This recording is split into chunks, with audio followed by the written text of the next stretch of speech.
మన దేశంలో మత్స్యకారులు కావచ్చు, ఈ మెరైన్ ఎక్స్‌పీరియన్స్ ఉన్నోళ్ళు కావచ్చు, అనేక మంది షిప్పుల్లో పనిచేస్తున్నారు.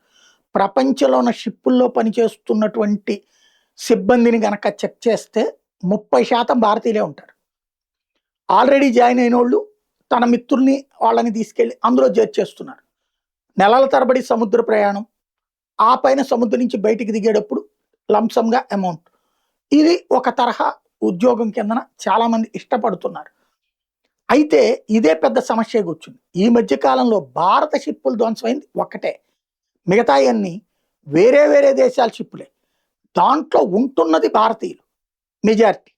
ఈ హార్ముజ్ జలసంధి దగ్గర అటు అమెరికా దాడి చేసినా, ఇటు ఇరాన్ దాడి చేసినా, దాడిలో ధ్వంసమవుతున్న షిప్పులు వేరే దేశాలవి.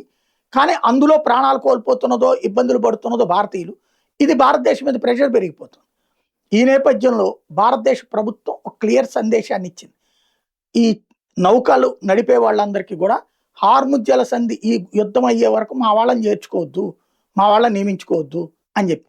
అట్లాగే మన ఈ మెరైన్ సిబ్బందికి కూడా వెళ్ళి మీరు వాటిట్లో చేరొద్దు, హార్ముజ్ జలసంధి యుద్ధం పూర్తయ్యే వరకు మీరు ఆ ఉద్యోగాల్లో చేరకండి అని తేల్చి చెప్పింది.